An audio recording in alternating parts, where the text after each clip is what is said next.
মৰমৰ ছাত্ৰ-ছাত্ৰীসকল ইতিমধ্যে আমি নবোদয় এক্সামৰ 2017 কোশ্চেন পেপাৰখনৰ আমাৰ পাঠীগণিত যে আছিল তাৰে 55 পৰা 51 পৰা 55 লৈ কোশ্চেনবিলাক আমি সলভ কৰিছো আজি 56 পৰা আৰম্ভ কৰিছো যিমান দূৰ সলভ কৰিব পৰা যায় সলভ কৰি তোমালোকক দি দিছো তোমালোকে ফলো আপ কৰিবা এইবিলাক এনেকা ধৰণৰ অংকই পৰীক্ষাত একচুয়ালি আহে গতিকে তোমালোকে প্ৰেক্টিস কৰি থাকিলে এইবিলাক বহুত তোমালোকৰ হেল্প হ'ব আশা কৰো তোমালোকে লাইক কমেন্ট শেয়াৰ কৰিবা আৰু চেনেলটো সাবস্ক্ৰাইব কৰিবা আমি আৰম্ভ কৰিছো কোশ্চেন নম্বৰ 56 ৰ পৰা 56 তলত দিয়া চাৰিটা সংখ্যাৰ ভিতৰত আটাইতকৈ ডাঙৰ সংখ্যাটো কি আটাইতকৈ ডাঙৰ সংখ্যাটো উলিয়াব লাগে এতিয়া তোমালোকে কৰিবা কি মনে মনে নকৰিবা কিন্তু তোমালোকে একদম ধ্যান দি কৰিবা লাগিব আৰু প্ৰেক্টিক্যালি কৰিবা তেহে তোমালোকৰ ভুল হোৱাৰ চান্সটো নাথাকিব কেনেকৈ কৰিবা ফাৰ্স্টত তোমালোকৰ ইয়াত 1000 লৈকে আছে 1000ৰ ঘৰৰ অংক সৰ্ট আউট কৰা সবতে 8 আছে সেইকাৰণে কাটি পেলাই দিলা এতিয়া তোমালোকে শতকৰ ঘৰৰ অংকটো চাবা শতকৰ ঘৰৰ অংক ইয়াত আছে 0 ইয়াত আছে 0 ইয়াত আছে 8 ইয়াত আছে 0 ইয়াত আছে 8 তাৰ মানে কি এই যে এই দুটা আমাৰ কেতিয়াও ডাঙৰ সংখ্যা হ'ব নোৱাৰে এই দুটা কাট খালে এতিয়া বাকি এই দুটা থাকিল এই দুটাৰ শতকৰ ঘৰৰ অংক তোমালোকে চাবা এবাৰ ইয়াতো 8 আছে ৰবা বুজাই দিছো 800 আৰু ইয়াত 880 আছে শতকৰ ঘৰৰ সংখ্যাত অংকটো ইয়াত কাটি দিলা ইয়াতো কাটি দিলা ইয়াত থাকিল 80 ইয়াত থাকিল 0 তাৰ মানে বুজা গল কি আমাৰ এইটোই সবতকৈ ডাঙৰ অপচন নম্বৰ 3 নেক্সট কোৱেশ্চনত গৈছো তোমালোকৰ 57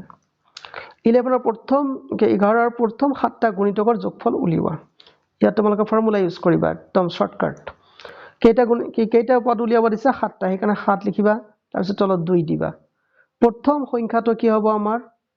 প্ৰথম গুণিতকটো কিমান হ'ব 11 ৰ প্ৰথম গুণিতক হ'ব 11 আৰু 7 নম্বৰ গুণিতকটো কি হ'ব 7 11 77 প্ৰথমটো লিখিবা লাষ্টটো লিখিবা এইবাৰ তোমালোকে ক্যালকুলেশন কৰিবা 7/2 ইনটু 11 আৰু 77 কিমান হ'ব 88 দুই দি তোমালোকে কাটাকাটি কৰা 244 জাৰ হৈ গল তাৰ পিছত এতিয়া ওপৰত আমাৰ বাকি থাকিল কি 7 আৰু 44 দুটা পূৰণ কৰিবা 7 4 জাৰ 28 2 is carried 7 was 28 plus 2 30 308 এটা হ'ব আমাৰ ৰাইট आंसर 308 আছে বাৰু আছে অপচন নম্বৰ 2 এটা তোমালোকৰ ৰাইট आंसर নেক্সট এটা দশমিকৰ সমতুল্য হ'ব আচ্ছা এটাৰ আমাৰ 50 কি হৈছে 2/5 plus 3/15 minus 1/4 দশমিকৰ সমতুল্য হ'ব এটা আমাৰ কি কৰা ভাল হ'ব আমি কৰিম কি বাৰু এটাৰ লসাগু উলিয়াম ৰবা মই কৈ দিছো তোমালোকৰ সুবিধাৰ কাৰণে সিধা লসাগু উলিয়াবা তোমালোকে কাৰ 5 25 আৰু 20 एक्चुअली এটা 100 হ'ব তথাপি তোমালোক বুজাই দিছো 5 25 আৰু কি আছে 4 তলত 4 এই কেটা তোমালোকে লসাগু উলিয়াবা 5 এদি কৰা তোমালোকে ফাৰ্স্ট 5 1 জাৰ 5 5 5 জাৰ 4 না যায় গতিকে পূৰণ কৰা কিমান হল 100 মানে কি আমাৰ ইয়াত 2/5 plus 3/25 plus 1/4 এটো যে আছে ইয়াৰ আমাৰ লসাগু কিমান হল 100 গতিকে তোমালোকে একদম সিম্পল স্টাইলতে কৰা লসাগু আমাৰ 100 হৈ গল আচ্ছা ৰবা এইখিনি যাতে তোমালোকৰ কনফিউজ নোহোৱা এইখিনি মই মছি দিছো এখানে এতিয়া তোমালোকে কামটো কৰা 5 দি হৰণ কৰিলে কিমান বাৰ যাব 20 বাৰ 20 দুগুণ 40 ইয়াত 40 ইয়াত 4 বাৰ যাব না 25 দি 4 বাৰ 100 যায় 4 গুণ 12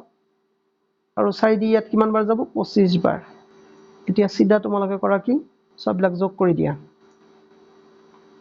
তলত আমাৰ 100 যে যোগ কৰিলে কিমান হ'ব 52 প্লাস আচ্ছা ৰবা 0 প্লাস 2 2 7 ইয়াত হ'ব 7 4 প্লাস 1 5 5 প্লাস 2 7 77 হ'ব যেহেতু একৰ পিছত আমাৰ দুটা শূন্য আছে গতিকে তোমালোকে দুই ঘৰ আগত দশমিক বহাই দিলে কামটো শেষ মানে 0.77 ইয়াত আছে বাৰু আছে অপচন নম্বৰ 1 to চাবা তোমালোকৰ 0.77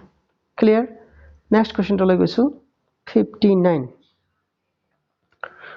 এটা একেবাৰে সহজ ইয়াত কোনো যোগ প্লাস মাইনাস একো নাই মাথো পূৰণ আছে আৰু পূৰণৰ মাজত শূন্য আছে যদি শূন্য এদি যি কোনো সংখ্যাক পূৰণ কৰা এটো কি হ'ব শূন্য হ'ব তানে 4 অপচন টু ৰাইট এতিয়া তোমালোকক আছে এই 6 নম্বৰ 60 নম্বৰ অংকটো সাধাৰণতে বহুতে ভুল কৰে বহুত ষ্টুডেণ্টক পঢ়াইছো সিহঁতে মানে এই অংকটো টান পায় আচ্ছা এই অংকটো তোমালোকে ধ্যান দি চাবা কি দি আছে তোমালোকক 2.55 into 0.5 equal to কিমান দিছে 1.275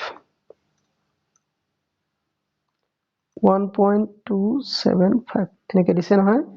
ৰেডি আছে কিন্তু এতিয়া তোমালোকক উলিয়াব লাগে কি 255 into 0.5 ৰ মান উলিয়াব লাগে এটো মান তোমালোকক উলিয়াব লাগে ওপৰটো দিয়া আছে তলতৰ মান উলিয়াব লাগে যে মানে এইটোক ইয়ালৈ কনভাৰ্ট কৰিব লাগিব আচ্ছা ওপৰটোক যদি তলতলৈ আমি কনভাৰ্ট কৰিব বিচাৰিছো তেনেহলে নিশ্চয় গম পাইছা ইয়াত দশমিকৰ পিছত দুটা অংক আছে নাই ইয়াত কিন্তু অংকখিনি দশমিকৰ আগত আছে যেহেতু ইয়াত দশমিকৰ পিছত দুটা অংক আছে গতিকে ওপৰটোক আমি 100 দি দুফালে পূৰণ কৰিলো 100 দি পূৰণ কৰিলো আচ্ছা মই দেখাই দিছো প্ৰ্যাকটিক্যালি 100 into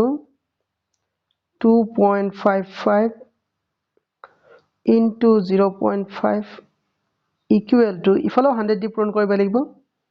1.275 into 100 হ'ব দে into 100 হৈ গৈছে কিয় 100 দি পূৰণ কৰিলো তোমালোকে লক্ষ্য কৰিব পাৰিবা implies এতিয়া আমি implies এটো যেতিয়া আমি এটো 100 দি পূৰণ কৰিম তেতিয়া ইয়াত দশমিকটো নোহোৱা হৈ যাব নোহোৱা হৈ হ'ব 255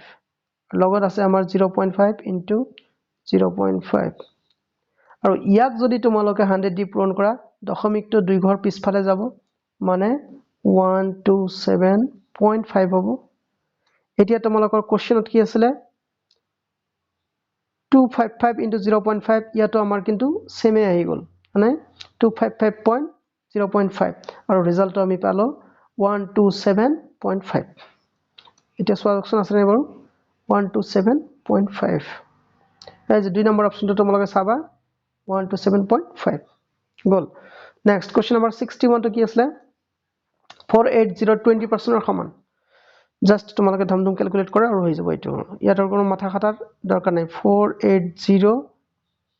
আচ্ছা ইনটু 20% কৈছ নহয় 2/100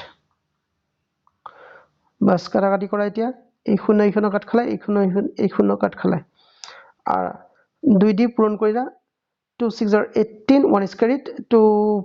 4 are 8 9 96 হ'ব आंसर এইটো 96 তোমালোকৰ 2 নম্বৰ অপচনত দিয়া আছে নেক্সট কোৱেশ্চন কি আছে কোৱেশ্চন নম্বৰ 62 কোৱেশ্চন নম্বৰ 62 কি কৈছে বাৰু 7 ৰ প্ৰথম 6টা গুণিতকৰ যোগফলৰ প্ৰতিটো সংখ্যাক যোগ কৰিলে এতিয়া সংখ্যাক যোগ কৰিলে নহব এটো প্ৰতিটো অংকক যোগ কৰিলে হ'ব না ইয়াৰ অলপ খেলি মেলি আছে এটা হ'ব অংকক যোগ কৰিলে আচ্ছা সোৱাকচোন হয় নে নহয় আচ্ছা 7 ৰ প্ৰথম 6টা গুণিতক আমি লিখিছো ৰবা 7 ৰ প্ৰথম 6টা গুণিতক হল 7 14 21 তাৰ পিছত আহিল তোমালোকৰ 28 35 66 এইকেইটা আমি যোগ কৰি চাওঁচোন বাৰু কেনেকা হয় আচ্ছা এইকেইটা তোমালোকে যদি যোগ কৰা এটা হ'ব 42 নাই তাৰ পিছত এই দুটা যদি তোমালোকে যোগ কৰা কিমান হ'ব এটো 63 আৰু ইয়া আছে আমাৰ 66 আচ্ছা এতিয়া আমি কৰো কি যোগ কৰি লওঁছো বাৰু 2 + 3 5 5 + 6 11 11 1 is carried আচ্ছা এটা হ'ব আমাৰ 10 16 17 আচ্ছা এই অংক কেইটা যদি আমি যোগ কৰো কিমান হ'ব 1 + 7 + 1 is equal to 9 হ'ব হয়নে গতিকে ঠিকই আছে এটা তোমালোকৰ সংখ্যা নহব অংক হ'ব 62 তোমালোকৰ এটা কি হ'ব অংক সংখ্যাৰ বাহিৰে এটা অংক হ'ব যেনক এটা অপচন হ'ব তোমালোকৰ 9 কেতিয়াবা তেনেকে ভুল থাকে গতিকে নিজকে জানি লব লাগিব তেনেকে কোৱেশ্চন নম্বৰ 63 লৈ গৈছো 4টা ঘন্টা 5 10 15 আৰু 20 মিনিটৰ মূৰে বাজে যদি ঘুটি কেইটা ৰাতিপুৱা 9টাত বাজে তেন্তে ইহতে কেইটা দ্বিতীয়বাৰ কেতিয়া একেলগে বাজিব কি কৰিব লাগিব তোমালোকৰ লখাগু উলিয়াব লাগিব কাৰ লখাগু 5 10 15 আৰু 20 আচ্ছা সববিলাক মিনিটত আছে কিন্তু দেই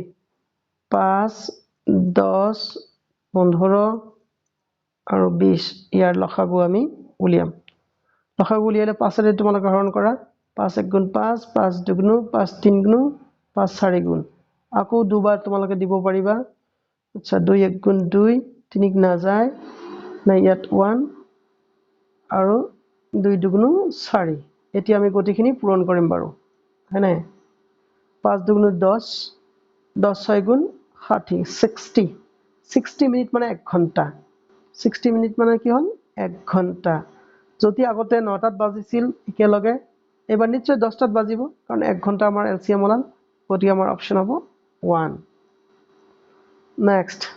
তোমালোকক কি দিছে বাৰু কিমানখিনি অংক আছে 65 লৈকে কৰা যাওক 64 টো তোমালোকক কৈ দিছো সমীকৰণটো সৰল হ'ব এটোক যদি আমি সৰল কৰো 76 minus 15 তাৰ পিছত কাৰ্লি ব্ৰেকেট এটো ইনটু এনেকৈ লিখিব পাৰি 13 minus 16 13 minus parenthesis 6 into 2 following parenthesis closed তাৰ পিছত 3 এটা আছিল নহয় অংক তোমালোকৰ এটা আমি বদমাছ ৰুল ফলো কৰিব লাগিব বদমাছ ৰুলত তোমালোকৰ কি হয় ফাৰ্স্ট আমালোকৰ ফাৰ্স্ট ব্ৰেকেটৰ কাম আৰম্ভ কৰিব লাগিব গতিকে তোমালোকে এনেকৈ কৰিবা 76 minus 15 খুব সাৱধানে কৰিবা দেই এটা অংক কিন্তু সাধাৰণতে ভুলে হয় 13 minus ইয়াত কিমান হ'ব 6 2 জাৰ 12 গতিকে ইয়াত হল 12 ইয়াত কাৰ্লি ব্ৰেকেট ইয়াত ইনটু 3 আচ্ছা ইকুৱেল টু 76 minus 15 ইয়াত একো নাই মানে কিন্তু ইনটু দেই 13 minus 12 is equal to কিমান হ'ব 1 into 3 এবাৰ কাৰ কাম কৰিবা তোমালোকে পূৰণৰ কাম কৰিব লাগিব গতিকে 76 এই তিনটা যদি পূৰণ কৰা তোমালোকৰ কিমান হ'ব 45 এতিয়া কাৰ কাম বাকি আছে বিয়োগৰ কাম কৰি দিয়া তোমালোকে 6 minus 5 is 1 7 minus 4 is equal to 3 গতিকে আমাৰ অপচন হৈ গল 31 আনসাৰ গতিকে অপচন হ'ব আমাৰ 4 এইটো Next our last question তোমালোকৰ 65 তোমালোকক কৈ দিছো তলৰ কোনটো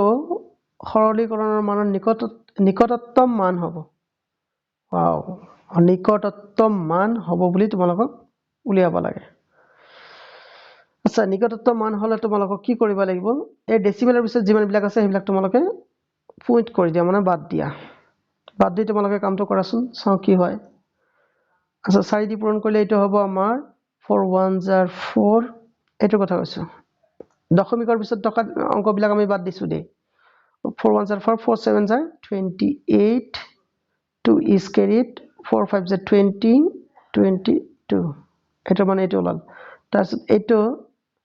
7 2 jar কিমান হ'ব 14 1 4 7 0 0 7 3 jar 21 এটা তোমালোকে এবাৰ যোগ কৰা যোগ কৰিলে কিমান হ'ব ইয়াত 8 ইয়াত হ'ব 9 ইয়াত 3 ইয়াত হ'ব 4 এটা আমি आंसर পালো আৰু এইটো যদি ডেসিমিটাৰ পিছত তোমালোকে 5ক বাদ দিয়া 400 হ'ব কিমান হ'ব 400 গতিকে 400 তোমালোকে সাবট্ৰাক্ট কৰা কিমান হ'ব ইয়াত 8 ইয়াত 9 13 - 4 কিমান হ'ব 13 - 4 হ'ব 9 ইয়াত হ'ব তোমালোকৰ 3 3998 ও আছে